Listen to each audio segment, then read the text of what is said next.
Imagine करो एक family है जिसके अंदर दो बच्चे हैं, एक लड़का और एक लड़की। लड़के को बोला जाता है तुम्हें बाइक मिलेगी, तुम जो मर्जी स्टडी कर सकते हो, जहां मर्जी घूम सकते हो, जो चाहिए तुम्हें वो मिलेगा। और लड़की को बोला जाता है कि तुम्हें 10th तक पढ़ाई करनी है and when U turn 18 you will get married, तुम्हें घर के बाहर नहीं जाना है। तो यहाँ पर आप क्या समझ सकते कि दोनों के बीच में भेदभाव किया जा रहा है, दोनों के बीच में डिस्क्रिमिनेशन किया जा रहा है। इसे ही बोलते हैं सोशल डिवीजन। सोशल डिवीजन का मतलब क्या होता है? जब सोसाइटी लोगों को अलग अलग हिस्सों में डिवाइड कर देती है, डिफरेंट ग्रुप्स में डिवाइड कर देती है और उन्हें डिफरेंट तरीके से ट्रीट किया जाता है, उनके साथ अलग अलग बिहेव किया जाता है। अब हमारी सोसाइटी के अंदर ये जो सोशल डिवीजन है ये अलग अलग तरीके से किया जाता है।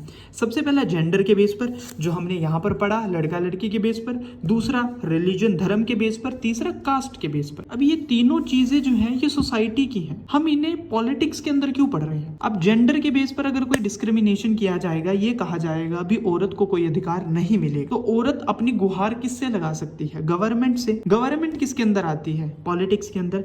ऐसा ही रिलीजियस के साथ होगा। अगर कोई रिलीजन कम्युनिटी ऐसी है जिसके साथ भेदभाव किया जा रहा है तो वो गवर्नमेंट के पास जाएगी, गवर्नमेंट एक्शन लेगी। ऐसे ही लोअर कास्ट वाले हैं, उनके साथ डिस्क्रिमिनेशन होगा, वो गवर्नमेंट के पास जाएंगे, गवर्नमेंट एक्शन लेगी। और गवर्नमेंट किसके अंदर आती है? पॉलिटिक्स के अंदर। तो हम यहाँ पर देखेंगे हमारी जो सोसाइटी है वो अलग अलग हिस्सों में डिवाइडेड की गई है इन चीजों के बेसिस पर, और ये हमारी पॉलिटिक्स के अंदर कैसे रोल प्ले करती हैं, ये इसका इफेक्ट हमारी पॉलिटिक्स के ऊपर क्या पड़ता है। सबसे पहला डिवीजन आता है हमारा जेंडर डिवीजन। अब नाम से ही क्लियर हो रहा है, जेंडर के बेस पर डिवाइड करना, यानी मेल्स को और फीमेल्स को डिवाइड कर देना। कैसे? उनको अनइक्वल राइट देना, औरतों को कम राइट देना, मेल्स को ज़्यादा राइट देना, फीमेल्स को कम अपॉर्चुनिटीज़ देना, उनका स्टेटस सोसाइटी के अंदर थोड़ा कम रखना। अब ये जो डिवीजन है ये सोशल हायरार्कियल डिवीजन है, यानी हमारी सोसाइटी के अंदर मेल्स को और फीमेल्स को रैंक के बेसिस पर, यानी फीमेल्स को कम माना गया है और मेल्स को ऊपर रखा गया है, यानी ये ज़्यादा इंपॉर्टेंट है। अब ये जो हमारी सोसाइटी है ये क्या कहती है? ये जो डिवीजन है ये हमने नहीं किया, ये नेचुरल और अनचेंजेबल है, यानी ये पहले से ही हुआ आया है ऊपर से ही, और इसे हम नहीं बदल सकते।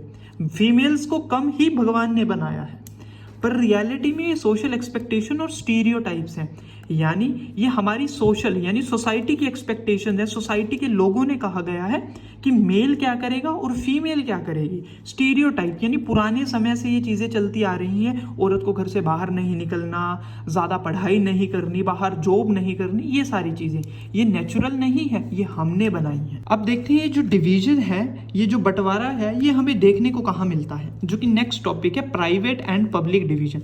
देखिए प्राइवेट का मतलब क्या होता है? घर के अंदर अपना प्राइवेट में काम करना, और पब्लिक का मतलब होता है बाहर काम करना। अब इस बेस पर भी डिवाइड कर दिया गया है। घर के अंदर विमेन की रिस्पॉन्सिबिलिटी रहेगी, घर के बाहर मेल की रिस्पॉन्सिबिलिटी रहेगी। जैसे cooking, washing, cleaning, politics, business, government, जो भी ये सब मेल करेंगे और घर के काम सारे फीमेल करेंगे। एक तरीके से जो वैल्यूएबल काम है, जिनकी वैल्यू की जाती हो, वो मेल को दे दिए गए हैं, और फीमेल को ऐसे काम दे दिए गए जिनकी कोई वैल्यू नहीं करता। इसे क्या बोलते हैं? सेक्सुअल डिवीजन ऑफ लेबर, यानी आपने सेक्स के बेसिस पर लेबर को डिवाइड कर दिया है, काम को डिवाइड कर दिया है कि फीमेल ये काम करेगी और मेल सिर्फ ये काम करेगा। अब ऐसा नहीं है कि जो मेल है वो घर के वो कुकिंग, वॉशिंग, क्लीनिंग नहीं कर सकता, वो ये सब भी कर सकता है, बट सिर्फ वो तब करेगा जब उसे इस चीज़ के पैसे मिलेंगे। ओनली व्हेन पेड, जब पैसे मिलेंगे, यानी कोई वैल्यू करेगा। और फीमेल भी घर के बाहर काम करती है जो मेल करता है, बट उन्हें वो काम अंडर पे किया जाता है। यानी अगर एक प्राइवेट स्कूल है, वहाँ पर एक मेल है, एक फीमेल टीचर है, दोनों सेम क्लास को सेम सब्जेक्ट टीच करते हैं, बट जो मेल की सैलरी है वो बहुत ज़्यादा, मतलब कंपेरेटिवली ज़्यादा होगी फीमेल टीचर से। सो यहाँ पर भी हमें डिवीजन देखने को मिलता है कि मेल को जो है वो ज़्यादा प्रेफर किया जाता है या ज़्यादा सैलरी दी जाती है, फीमेल को कम सैलरी दी जाती है। अब इसी डिवीजन का एग्जाम्पल हमें वर्ल्ड बैंक से मिलता है। देखिए वर्ल्ड बैंक की रिपोर्ट के हिसाब से 100 में से 49% वीमेन वर्किंग है, बाकी नॉन वर्किंग है, और 73% मेल वर्किंग है, बाकी नॉन वर्किंग है। तो हमें यहाँ से कितना डिफरेंस देखने को मिलता है कि कितनी कम वीमेन्स जो है वो काम कर रही हैं, यानी कितनी कम वीमेन्स को अपॉर्चुनिटी मिली है। अब इसका रीजन क्या है? इसका रीजन सिर्फ यही है, जो हमारी सोसाइटी है वो मेल डोमिनेटेड सोसाइटी है, यानी हमारी सोसाइटी के अंदर जितने भी मेजर डिसीजंस है वो एक मेल बनाता है।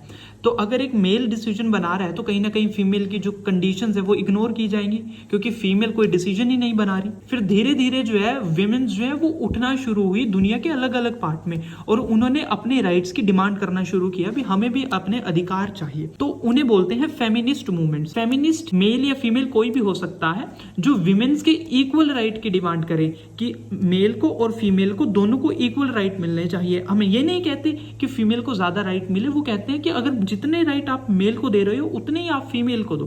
तो उन्हें बोलते हैं फेमिनिस्ट।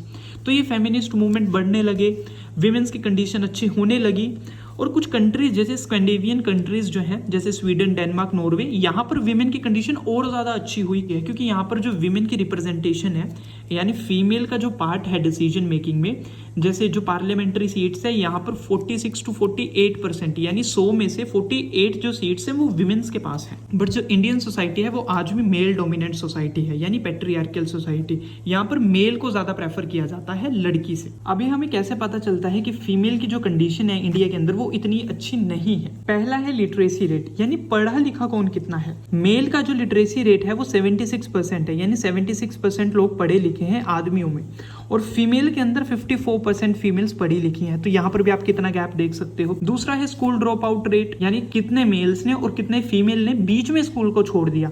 मेल का रेट कम है, यानी बहुत कम आदमियों ने स्कूल को छोड़ा है और बहुत ज़्यादा फीमेल्स ने स्कूल को बीच में ही छोड़ दिया है, क्योंकि उनके पेरेंट्स कहते हैं कि भाई को पढ़ लेने दो या लड़का पढ़ेगा, तुम क्या करोगी पढ़कर। तीसरा क्या है, जितनी भी हाई पेड जॉब्स हैं इंडिया के अंदर वो ज़्यादातर मेल डोमिनेट है, यानी वहाँ पर मेल्स काम करते हैं, फीमेल्स इतना वहाँ पर काम नहीं करती। फोर्थ है डिस्क्रिमिनेशन या इनइक्वालिटी इन वेजेस, यानी आपके पास सेम काम है। मैंने प्राइवेट स्कूल का एग्जांपल दिया था, एक टीचर है जो सेम क्लास को पढ़ा रहे हैं और सेम सब्जेक्ट पढ़ा रहे हैं, एक मेल है एक फीमेल है, उन्हें सेम काम के लिए डिफरेंट सैलरी दी जाएगी। मेल को ज्यादा सैलरी दी जाएगी और फीमेल टीचर को कम सैलरी दी जाएगी। जिसके बाद एक एक्ट भी लेकर आया गया था इंडियन गवर्नमेंट ने 1976 के अंदर, द इक्वल रेम्यूनरेशन एक्ट। इसके अंदर क्या था, उन्होंने एक लॉ बनाया था जिसके अंदर इक्वल वेजेस मिलेंगे इक्वल वर्क के लिए, यानी सेम काम के लिए सेम सैलरी आपको देनी पड़ेगी, चाहे मेल हो चाहे फीमेल हो। फिफ्थ रीजन है लो चाइल्ड सेक्स रेशियो। इंडिया की जो चाइल्ड सेक्स रेशियो है वो बहुत कम है, 1000 बच्चों पर सिर्फ 916 फीमेल बच्चे हैं, यानी मेल ज्यादा है फीमेल कम है। क्यों? क्योंकि जो पेरेंट्स हैं वो मेल को प्रेफर करते हैं। अब कई पेरेंट्स को पहले ही पता चल जाता है कि गर्ल चाइल्ड है तो वो उसे पहले ही अबॉर्ट करा देते हैं,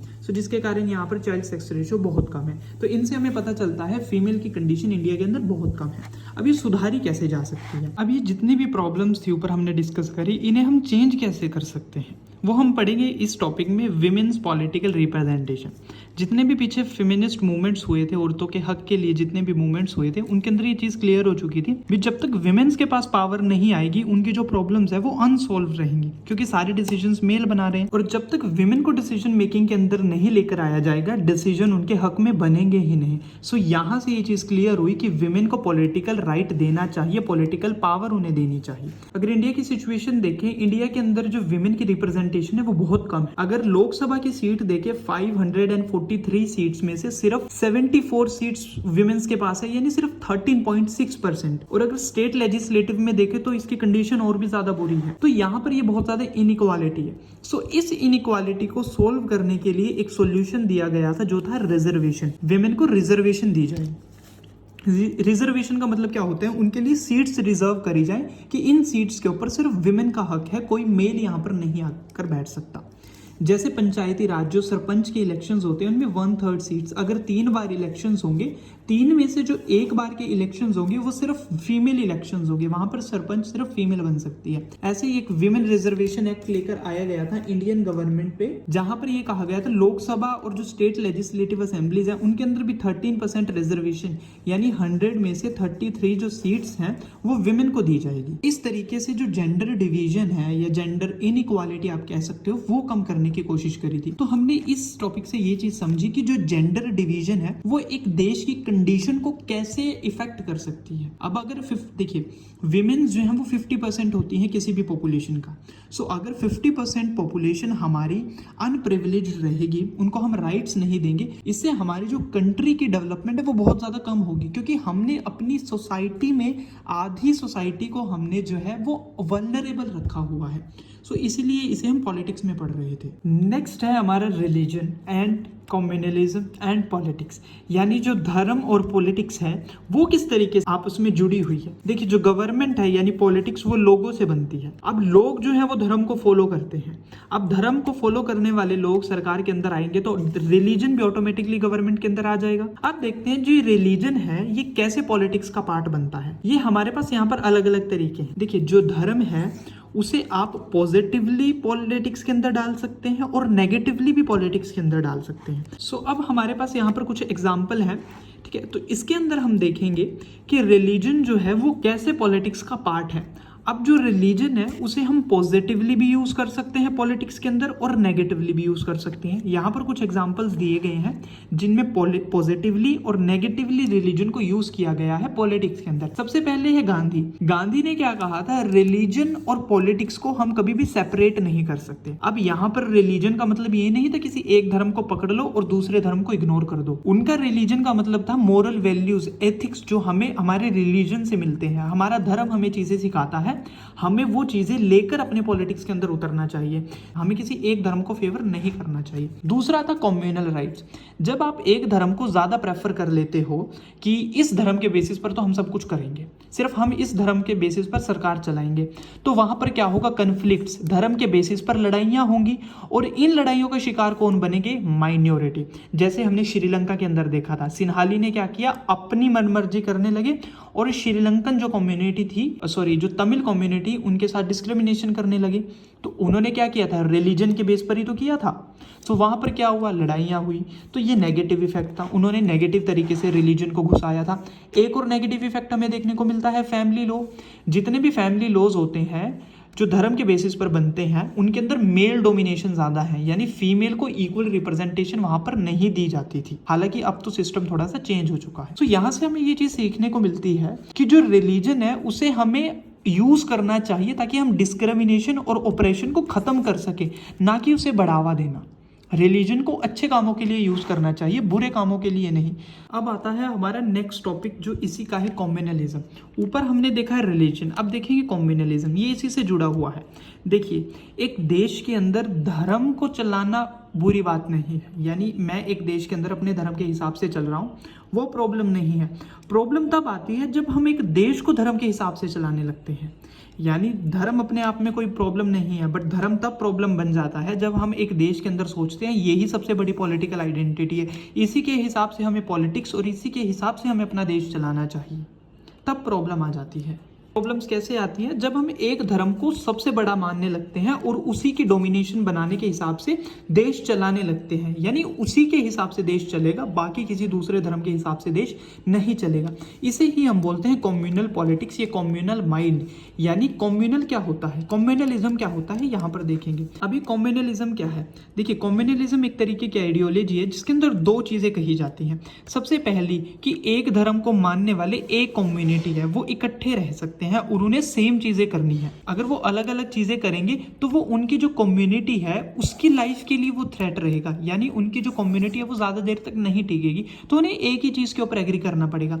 तो इस आइडियोलॉजी में ये चीज कही जाती है सबको एक ही तरीके से चलना है, तभी तुम एक चीज कहे जाओगे। और दूसरा इसके अंदर क्या कहा जाता है कि एक धर्म के लोग एक देश के अंदर रह सकते हैं, अलग अलग धर्म के लोग एक देश के अंदर नहीं रह सकते। अगर अलग अलग रहेंगे क्या होगा, या तो एक धर्म के हिसाब से चलना पड़ेगा या अलग अलग नेशन बनाना पड़ेगा, हिंदू को अलग मुस्लिम को अलग, जैसे पहले हुआ था पाकिस्तान बना था। सो कम्युनलिज्म के अंदर बेसिकली ये चीज होती है। कम्युनलिज्म ऐसी चीज होती है जहां पर हम ये कहते हैं कि एक ही धर्म के हिसाब से चलेंगे, बाकी दूसरे धर्मों को नहीं मानना, सिर्फ एक धर्म के हिसाब से हम अपने देश को चलाएंगे। अब अगर किसी भी देश में कम्युनलिज्म यानी एक धर्म की डोमिनेंस होती है तो वहां पर बहुत सारी प्रॉब्लम्स हमें देखने को मिलती है। जैसे पहली क्या है, एवरीडे कम्युनलिज्म, यानी हम अपनी डेली लाइफ में बहुत सारी ऐसी चीजें देखते हैं जहां पर धर्म के बेस पर भेदभाव किया जाता है। सबसे पहला क्या है, रिलीजियस प्रेजुडाइज। प्रेजुडाइज का मतलब क्या है, हम क्या करते हैं एक आधे एग्जाम्पल के बेस पर पूरी कम्युनिटी को, पूरे रिलीजन को गलत मान लेते हैं। स्टीरियोटाइप अबाउट रिलीजन, यानी हमारे पूर्वजों के कुछ विचार थे दूसरे रिलीजन को लेकर, हमारे भी वही विचार हो गए हैं, हम भी उसे गलत मानने लगे हैं। हम ये मानते हैं हमारा जो धर्म है वो बहुत ऊपर है और दूसरों का धर्म कम है। आज हम बहुत डेली लाइफ में लोग ये चीजें करते हैं ना, तो ये डायरेक्टली हमारे पॉलिटिक्स को इन्फ्लुएंस नहीं करते, बट ये लोगों का माइंडसेट जो है वो इस तरीके से बनाता है जो पॉलिटिक्स को इफेक्ट करता है। अगर मान लो एक बंदा है जिसके अंदर नफरत की भावना है एक धर्म को लेकर। अब वो डायरेक्ट पॉलिटिक्स को इफेक्ट नहीं करेगा, बट वो इनडायरेक्ट किस तरीके से करेगा। दो लोग इलेक्शन लड़ रहे हैं, एक उस कम्युनिटी से है, उस धर्म से है जिसे वो फॉलो करता है, और दूसरा उस धर्म से है जिसे वो नफरत करता है। बेशक दूसरे धर्म वाला लोग अच्छा हो, वो अच्छे काम कर सकता है, बट वो धर्म के नाम पर वोट देगा, तो पॉलिटिक्स तो इफेक्ट हो गई। क्वेस्ट फॉर पॉलिटिकल डोमिनेंस, यानी धर्म के नाम पर दबदबा बनाना पॉलिटिक्स के अंदर। अब जो कम्युनल माइंड का बंदा है वो कम्युनल पॉलिटिक्स खेलेगा, यानी धर्म के नाम की पॉलिटिक्स खेलेगा। वो क्या करेगा, अपने धर्म के बेसिस पर देश को चलाने की कोशिश करेगा, जैसे सिन्हाली लोगों ने किया था। इसमें करते हैं वो मेजोरिटेरियन डोमिनेंस, यानी मेजोरिटी होती है, जिस भी धर्म या जिस भी कम्युनिटी के लोग ज्यादा होते हैं वो मिलकर क्या करते हैं, अपना दबदबा बनाना शुरू कर देते हैं। अब इसका ड्रॉबैक हमें क्या देखने को मिलता है, माइनॉरिटी होती है उन्हें यहाँ पर बहुत ज्यादा ड्रॉबैक देखने को मिलता है, उनके साथ बहुत ज्यादा बुरा व्यवहार होता है। फिर वो क्या करते हैं, वो सेपरेट पॉलिटिकल यूनिट मांगते हैं कि हमारे लिए अलग देश कर दो, जैसे इंडिया पाकिस्तान के टाइम, जैसे इंडिया पाकिस्तान के अंदर हुआ था। तो इस तरीके से कम्युनल पॉलिटिक्स। दूसरी हमें क्या चीज देखने को मिलती है, political mobilisation on religion lines, यानी लोग वोट मांगते हैं रिलीजन के नाम पर। वो कहते हैं मैं आपकी कम्युनिटी से हूं, आप मुझे वोट दीजिए, मैं आपके धर्म से हूं, आप मुझे वोट दीजिए, हम अपने धर्म को ऐसा करेंगे वैसा करेंगे। कोई डेवलपमेंट की बात नहीं करता, कोई पॉवर्टी की बात नहीं करता, धर्म के नाम पर वोट्स मांगते हैं। और फोर्थ चीज है कम्युनल वॉयलेंस। कम्युनल का मतलब क्या है, धर्म के नाम पर। वॉयलेंस का मतलब क्या है, लड़ाइयाँ करना। धर्म के नाम पर लोग फिजिकल लड़ाइयाँ करते हैं, जैसे हिंदू मुस्लिम में हुआ था पार्टीशन के टाइम पर। तो ये चीज़ हमें बहुत ज़्यादा देखने को मिलती है, आज के टाइम पर भी इंडिया के अंदर ये सारी चीज़ें होती हैं। अब इस चीज़ों का सॉल्यूशन क्या है, धर्म के बेसिस पर लड़ाइयाँ ना हो, उसका सॉल्यूशन है सेक्युलरिज्म। इंडिया ने पार्टीशन के बाद ये चीज़ फॉलो करी थी, क्योंकि इंडियन लीडर्स ने देख लिया था अगर हम धर्म के नाम पर पॉलिटिक्स चलाएंगे तो बहुत ज़्यादा बुरा हाल होगा और लड़ाइयाँ होगी। तो उन्होंने सेक्युलरिज्म को फॉलो किया था। इसका मतलब क्या होता है, न्यूट्रल गवर्नमेंट, यानी किसी भी एक रिलीजन को बड़ा नहीं माना जाएगा, सारे धर्म को बराबर रखा जाएगा।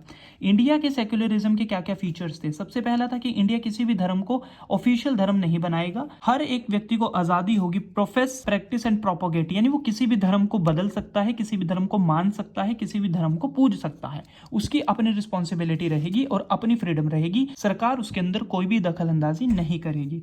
किसी भी बंदे के साथ डिस्क्रिमिनेशन नहीं किया जाएगा धर्म के नाम पर कि ये इस धर्म का है, इसको ये फैसिलिटी नहीं दी जाएगी। स्टेट इसके बीच में कोई भी इंटरवीन नहीं कर सकती, बट वो इंटरवीन कब कर सकती है, जब दो धर्मों के बीच में कोई बात आए।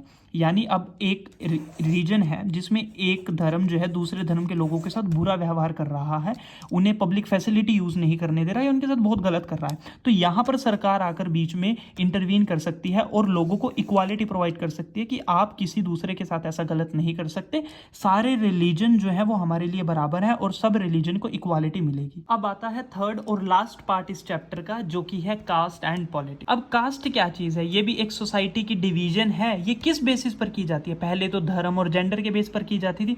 कास्ट एक ऐसा सिस्टम है जो लोगों के ऑक्यूपेशन यानी आपके काम के बेसिस पर आपको बांट दिया गया है। अगर आप प्रिस्ट हो तो आप ब्राह्मण कहलाओगे, अगर वॉरियर हो यानी लड़ाइयाँ करते हो तो आप क्षत्रिय हो, फार्मर, ट्रेडर्स, बिजनेसमैन हो तो आप वैश्य हो, और अगर आप साफ सफाई का काम करते हो, दिहाड़ी मजदूरी करते हो तो आपको दलित कह दिया जाएगा। और ये जो ग्रुप्स हैं ये फिक्स्ड होते हैं, यानी आप चेंज नहीं कर सकते। अगर आपके फादर दलित थे, आगे आप भी दलित बनोगे, आपके बेटे भी दलित बनेंगे। इस तरीके का सिस्टम फॉलो किया जाता था कास्ट सिस्टम के अंदर, जो कि बहुत ज्यादा नेगेटिव और बहुत गंदा था। क्योंकि पहले लोग क्या किया करते थे कि सेम कास्ट वाले एक कम्युनिटी से बिलोंग करते हैं। अब ये ब्राह्मण है, इनकी एक कम्युनिटी है, ये अपनी कम्युनिटी में ही रहेंगे। अब दलित है, इनकी एक कम्युनिटी है, ये ना इनके साथ मेल जोल करेंगे या ना इनके साथ मेल जोल करेंगे, यानी सब अलग अलग रहेंगे। ठीक है। अब इसके अंदर कुछ रूल्स थे, जैसे छोटी जात के लोग बड़ी जात के साथ नहीं खा सकते थे, बड़ी छोटी के जात के साथ नहीं खाते थे बैठकर, और सेम कास्ट के अंदर मैरिज करना था। सो इन डिवीजन के कारण बहुत ज़्यादा इनइक्वालिटी और डिस्क्रिमिनेशन होता था लोगों के बीच में, जैसे अनटचेबिलिटी यानी छुआछूत।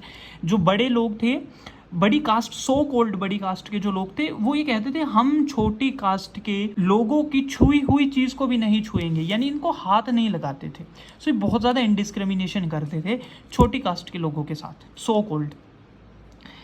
ठीक है। अब इसे कम करने के लिए जो हमारे देश के अंदर बहुत सारे सोशल रिफॉर्मर्स आए, जैसे B.R. अम्बेडकर, महात्मा गांधी, ज्योतिबा फुले, इन्होंने बहुत ज़्यादा काम किया इस चीज़ के ऊपर कि ये चीज़ हमारे देश के अंदर से कम हो जाए।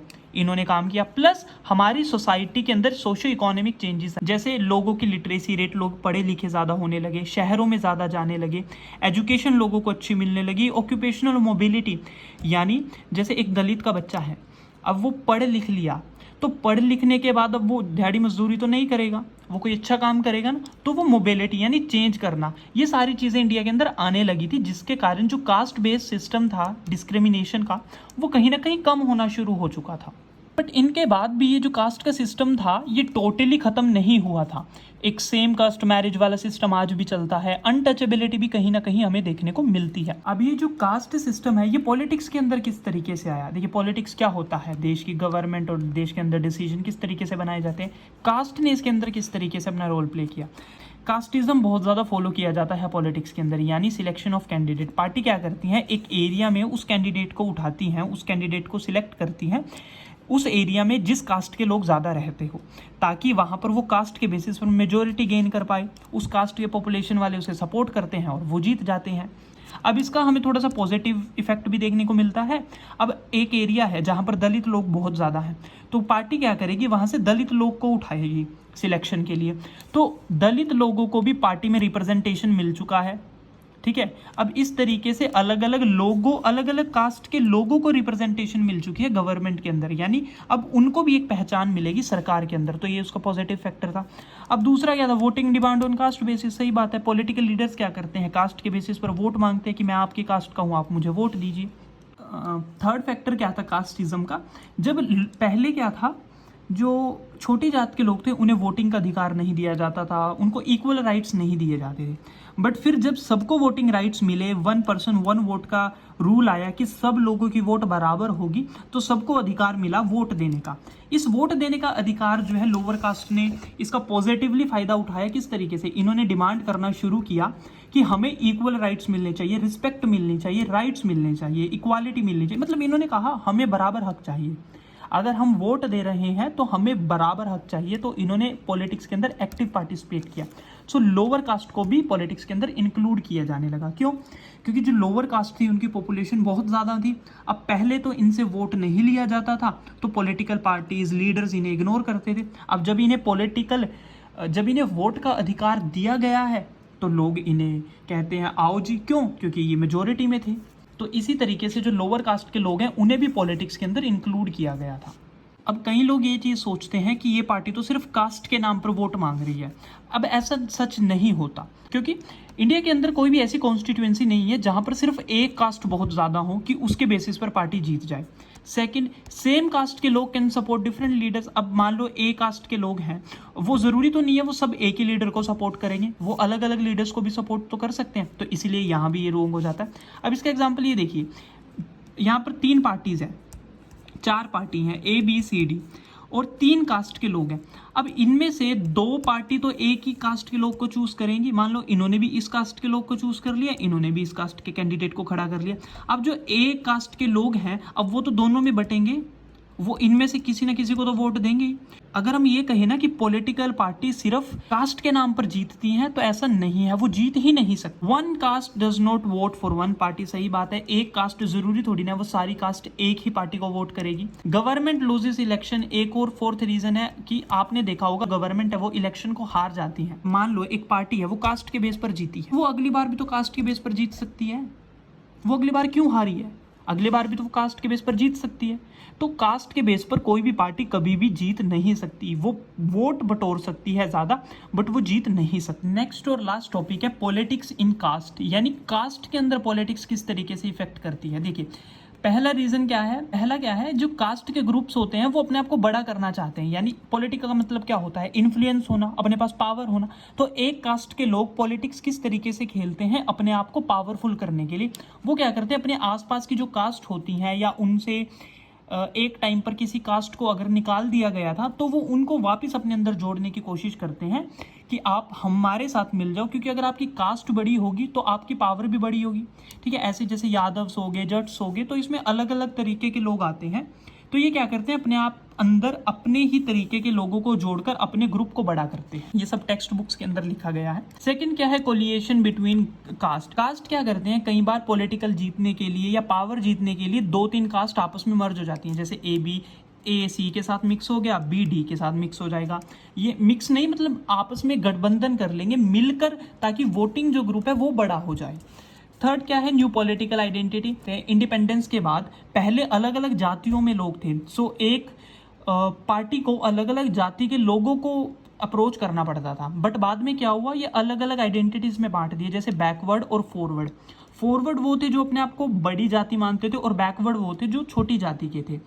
पहले क्या था, अलग अलग कास्ट थी, अलग अलग सोशल ग्रुप और कम्युनिटी थी, लोगों को अलग अलग के पास जाना पड़ता था। बट फिर क्या हुआ, नई आइडेंटिटीज बना दी गई, यानी काफ़ी सारी जातियों को मिक्स कर कर ओबीसी बना दिया, उसके अंदर अलग अलग तरीके के लोग थे। ऐसे ही एससी के अंदर, ऐसे ही एसटी के अंदर।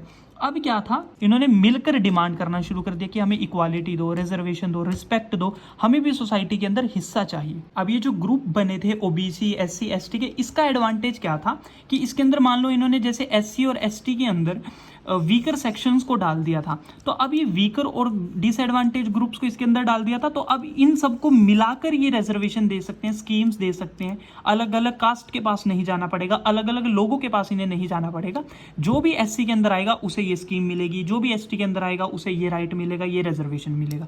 ठीक है, पहले के टाइम पे जो था, अर्लियर लो डिसीजन मेकिंग पार्टिसिपेशन था, यानी ये जो एससी एसटी के लोग थे इनको बहुत कम बुलाया जाता था जब भी कोई डिसीजन बनाना था या गवर्नमेंट के अंदर। बट बाद में इन्हें रिजर्वेशन दे दी गई, सो जिसके कारण इनका पार्टिसिपेशन बहुत ज़्यादा बढ़ चुका था, पॉलिटिक्स के अंदर भी, गवर्नमेंट जॉब्स के अंदर भी और एजुकेशन के अंदर भी। यानी एक तरीके से ग्रुप इसलिए बनाए गए थे ताकि जो बैकवर्ड क्लास के लोग हैं उन्हें भी फायदा दिया जा सके। अब डिसएडवांटेजेस क्या था इस कास्ट सिस्टम का, सबसे इंपॉर्टेंट टॉपिक्स को इग्नोर किया जाने लगा। यानी जब लोग धर्म के नाम पर, कास्ट के नाम पर ही वोट मांग रहे हैं, तो मैंने बोल दिया कि मैं इस कास्ट का हूँ, आप मुझे वोट दो, मैं अपनी जाति को ये करूँगा वो करूँगा। लोग जाति के नाम पर वोट दे रहे हैं, कोई ये नहीं देख रहा कि गरीबी कम होगी, हेल्थ अच्छी मिलेगी या नहीं, एजुकेशन अच्छी मिलेगी या नहीं, बस जाति के नाम पर भाग रहे हैं। सोशल कॉन्फ्लिक्ट्स बढ़ेंगे, कास्ट के बेसिस पर लड़ाइयाँ होंगी जो हम अक्सर को देखने को मिलती हैं हमें। सो ये कुछ डिसएडवांटेजेस थे। ये था आपका chapter gender, religion and caste. I know थोड़ा सा कॉम्प्लिकेटेड है, बट मैंने जितना आसानी से हो सकता है उतना आसानी से समझाने की कोशिश करी। Thank you so much.